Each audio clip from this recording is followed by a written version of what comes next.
तर आज आहे ना आमच्याकडे परत पाऊस झाला. याच्या आधी 8 दिवसापूर्वी पाऊस झाला होता. आज थोडासा कमी झाला. याच्या आधी झाला होता तो खूप झालेला होता.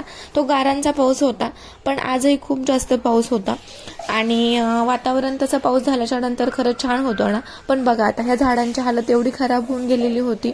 झाडांचीच काय तर पूर्ण बाल्कनीची हालत एवढी खराब गेलेली होती. आता पाऊस गेल्याच्या नंतर तर हे सगळं धुवून काढण्याचं हे काम आपलं वाढतंच. पण असो पाऊस आल्याच्या नंतर मनाला खूप छान फ्रेश असं वाटत असतं. आणि हे बघा माझ्या बाळाला पण पाऊस आल्याच्या नंतर एवढं छान वाटत होतं. असं पाऊस आला करून तो पूर्ण घरमध्ये असा फिरत होता. आणि त्याच्यानंतर आहे ना पाऊस गेल्याच्या नंतर हा रेनबो आम्हाला दिसला अचानकच गॅलरीमध्ये गेल्याच्या नंतर. आणि हे पाहून तर मला खूप छान वाटलं. आता हे ना मी बऱ्याच दिवसांनी पाहत होते. आता खूप आम्ही लहान असताना मी हा रेनबो असा पाहिलेला. त्याच्यानंतर काही असं एवढं पाहण्याचं रेनबो आलाच नाही. आणि आज पाहून अचानक असं मला खूप छान वाटलं. आणि हे पाहत आम्ही खूप वेळ असं थांबलेलो इथेच बाल्कनीमध्ये. आता हा थोडासा कमी होत चाललेला होता. तोपर्यंत आम्ही असंच इथं पाहत थांबलो होतो. आता विशूलाही मी दाखवला तर त्याला असं पाहायला नवीन काहीतरी छान वाटत होतं. बऱ्याच वेळेस त्याला असं म्हणजे दिसतच नव्हतं की नेमकं दाखवते तरी काय. पण थोड्या वेळानं त्याला समजलं.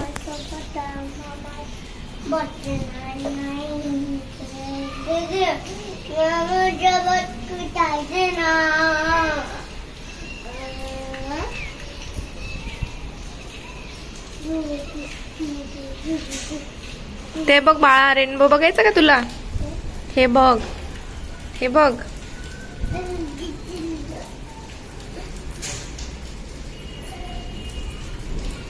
इकडे ये तुला दाखवते. वरती नको चढायचं तसं. इकडे हे बघ. हे बघ इकडे दाखवते. इकडे ना.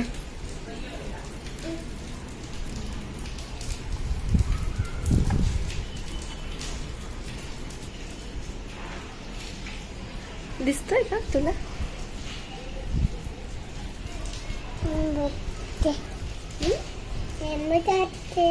रेनबो दिसला?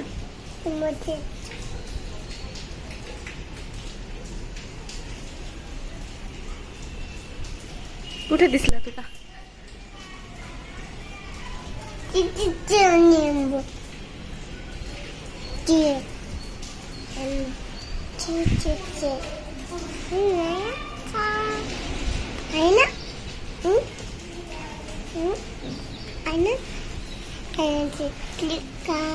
दिसला का रेनबो तुला?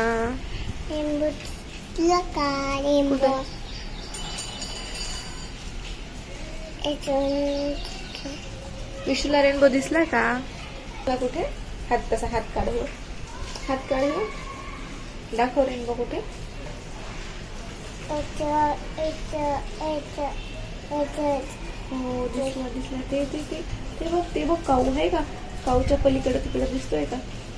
दिसला का? बघ आता संपत चाललाय तो. आता दिसना झालाय. वाव किती छान ना विशू. किती कलर असतात तुला माहिती त्याच्यात? 7. आता कुठला कलर दिसतो रे तुला बाळा त्याच्यात? Red, yellow, green, pink.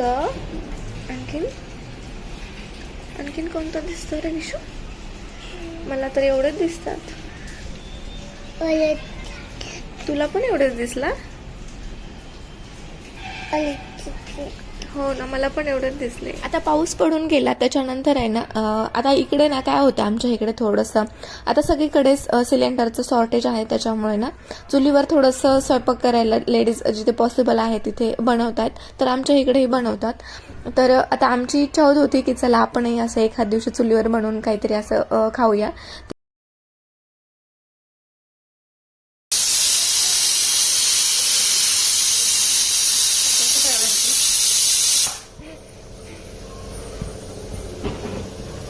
चुलीवर खरं आम्हाला करायचा होता स्वयंपाक, पण आम्ही सुरुवात तशी गॅसवर करण्यापासूनच केली होती. आता मसाले वगैरे आम्ही इकडे गॅसवरच भाजून घेतले आणि भाताचा एक कुकर गॅसवरच लावलेला होता. तोपर्यंत इकडे छान चुलही पेटून घेतली, तवा ठेवून घेतला त्याच्यावर आणि पहिले म्हटलं आता हे मसाले आणि भात होतो तोपर्यंत इकडे पोळ्या वगैरे करून घेऊया. तर आज आम्हाला आहे ना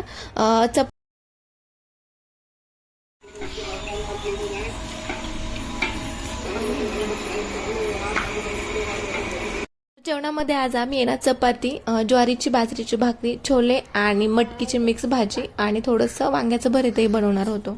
आता भाकरी बनवून झाल्याच्या नंतर इथे भाजीची तयारी करायला घेतली. तर भाजी करण्यासाठी ना इथे पातेलं आम्ही चुलीवर ठेवलं, त्याच्यामध्ये थोडंसं तेल आणि वाटून घेतलेले मसाले आणि सुके मसाले घालणार होतो. त्याच्यानंतर आता वाटून घेतलेले मसाले ना याच्यामध्ये ना कांदा, लसण, खोबरा, टोमॅटो आणि थोडेसे कोथिंबिरीचे मुळे आम्ही घातलेले होते. कढीपत्ता घालून छान वाटण केलेलं होतं तेच होतं. आणि सुक्या मसाल्यामध्ये ना सुक्या मसाल्यामध्ये ना आमच्याकडे 3 प्रकारचे मसाले होते. त्याच्यामध्ये थोडासा इसूर, धने पावडर हे पण घालून घेतलेलं होतं आणि हे नंतर थोडासा मसाला भाजायच्या नंतर ते सुके मसाले त्याच्यामध्ये टाकले आणि मटकी आम्ही थोडीशी हळद आणि मीठ घालून शिजवून घेतलेली होती. आता याच्यामध्ये छोले मिक्स होते ते छान शिजवून घेतलेलं होतं आणि हे छान तेल सुटेपर्यंत याला भाजून घेतलं. आता हे होतं तोपर्यंत बाकी ही जेवणाची तयारी करून घेतली, जसं की कांदा, काकडी हे सगळं कट करून घेतलं. आता राहिलं आमची फक्त भाजीच होती, बाकी सगळं बनवून तयार झालेलं होतं.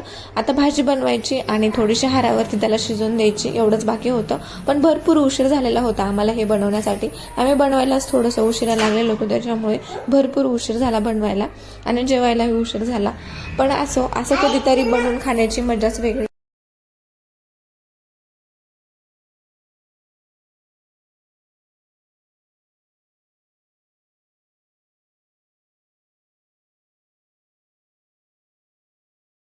आता जिथे बायका असतात तिथे बडबडता असणारच आणि गप्पा गोष्टी हे सगळं आता बनवताना तर होतंच. त्याच्यासोबतच आमचं इथे स्वयंपाकही बनवणं चालू होतं. आता पाणी आम्ही ना भाजीला गरम करून घेतलेलं नव्हतं, तर हे असं पातेल्यावरच एक ताट मांडून त्याच्यामध्ये असं पाणी गरम करून ते भाजीमध्ये टाकणं आमचं असं चालू होतं. पण असं गरम पाणी टाकल्यामुळे ना भाजी चव थोडीशी छान होते. आणि हे बघा नंतर आहे ना हारावरती अशी आम्ही छान भाजी शिजवून घेतलेली होती.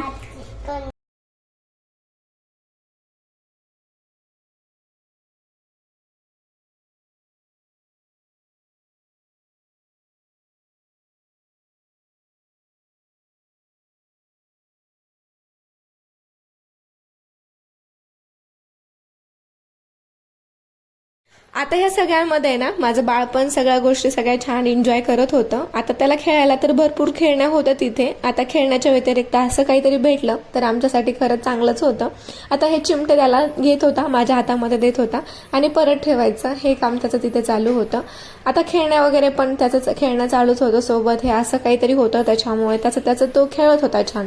आता हा छान खेळत होता त्याच्यामुळे मलाही जास्त लक्ष द्यायची गरज नाही पडली आणि स्वयंपाक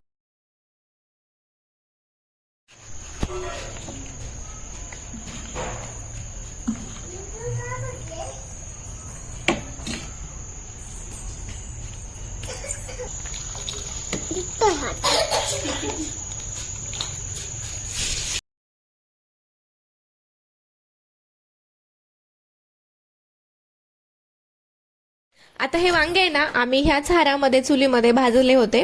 तर भाकरी करतानाच आम्ही असे 1-2 करून सगळे वांगे भाजून घेतलेले होते. आणि कांदा पण इथे हा ताजा होता, म्हणजे पात आणलेली होती 2-3 दिवसापूर्वी, त्याच्याच निघलेले हे कांदे होते. आणि बाहेरही बघा ना किती छान वातावरण होतं, म्हणजे चंद्र असा छान पूर्ण दिसत होता. म्हणजे पौर्णिमा वगैरे जवळ आली आहे त्याच्यामुळे असा चंद्र पण दिसत होता आणि त्याचा पण उजेड थोडा बाहेर होता.